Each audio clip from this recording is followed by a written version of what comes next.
Spinal muscular atrophy രോഗബാധിതനായ നിസാലിന് പെട്ടെന്ന് ഓടിമാറാൻ അപകടത്തിന്റെ ഇരുന്നത്. ഇതിന് എതിർവശത്തേക്കാണ് തെങ്ങ് മറിച്ചിട്ടിരുന്നതെന്നും എന്നാൽ ഒരു തെങ്ങ് മാത്രമായിരുന്നു നിന്ന ഭാഗത്തേക്ക് പറഞ്ഞു അങ്ങോട്ടേക്കാണ് JCBയുടെ കൈ സ്ലിപ്പായി പിന്നിലേക്ക് തെങ്ങ് വീഴുകയായിരുന്നു.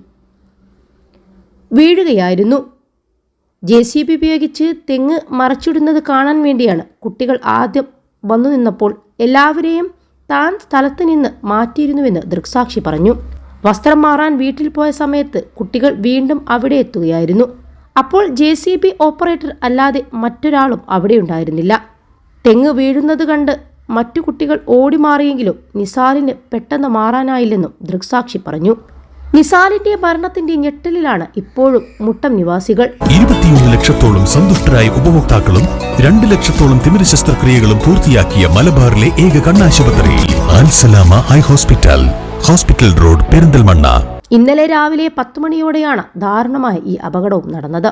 വീട് നിർമ്മിക്കുന്നതിനായി പറമ്പിലെ തെങ്ങുകൾ JCB ഉപയോഗിച്ച് പിഴുതുമാറ്റുന്നതിനിടയിലാണ് ഒരു തെങ്ങ് ദിശ തെറ്റി കുട്ടി നിൽക്കുന്ന സ്ഥലത്തേക്ക് മറിഞ്ഞു വീണത്. ഉടൻ തന്നെ കുട്ടിയെ ആശുപത്രിയിലെത്തിച്ചെങ്കിലും ഇന്നലെ ഉച്ചയോടെ മരണം സംഭവിക്കുകയായിരുന്നു. മുട്ടം വെങ്ങര മാപ്പിള UP സ്കൂളിലെ 4ാം ക്ലാസ് വിദ്യാർത്ഥിയാണ് നിസാല്.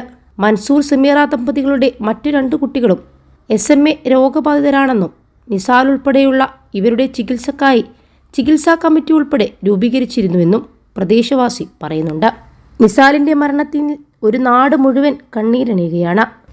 സ്പൈനൽ മസ്കുലാർ അട്രോഫി രോഗബാധിതനായ നിസാലിന് പെട്ടെന്ന് ഓടിമാറാൻ കഴിയാത്തതാണ് അപകടത്തിന്റെ ആക്കം കൂട്ടിയത്. കുട്ടികൾ പറമ്പിനോട് ചേർന്നുള്ള വഴിയിലാണ് നിന്നിരുന്നത്.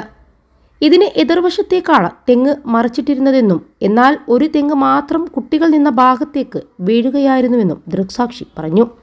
അങ്ങോട്ടേക്കാണ് ഉന്തിയതെങ്കിലും JCBയുടെ കൈ സ്ലിപ്പായി പിന്നിലേക്ക് തെങ്ങ് വീഴുകയായിരുന്നു. JCB ഉപയോഗിച്ച് തെങ്ങ് മറച്ചിടുന്നത് കാണാൻ വേണ്ടിയാണ് കുട്ടികൾ ആദ്യം വന്നു നിന്നപ്പോൾ എല്ലാവരെയും താൻ സ്ഥലത്ത് നിന്ന് മാറ്റിയിരുന്നുവെന്ന് ദൃക്സാക്ഷി പറഞ്ഞു. വസ്ത്രം മാറാൻ വീട്ടിൽ പോയ സമയത്ത് കുട്ടികൾ വീണ്ടും അവിടെ എത്തുകയായിരുന്നു. അപ്പോൾ JCB ഓപ്പറേറ്റർ അല്ലാതെ മറ്റൊരാളും അവിടെ ഉണ്ടായിരുന്നില്ല. തെങ്ങ് വീഴുന്നത് കണ്ട് മറ്റു കുട്ടികൾ ഓടിമാറിയെങ്കിലും നിസാലിന് പെട്ടെന്ന് മാറാനായില്ലെന്നും ദൃക്സാക്ഷി പറഞ്ഞു. നിസാലിന്റെ മരണത്തിന്റെ ഞെട്ടലിലാണ് ഇപ്പോഴും മുട്ടം നിവാസികൾ. ഇന്നലെ രാവിലെ 10 മണിയോടെയാണ് ദാരുണമായ ഈ അപകടവും നടന്നത്.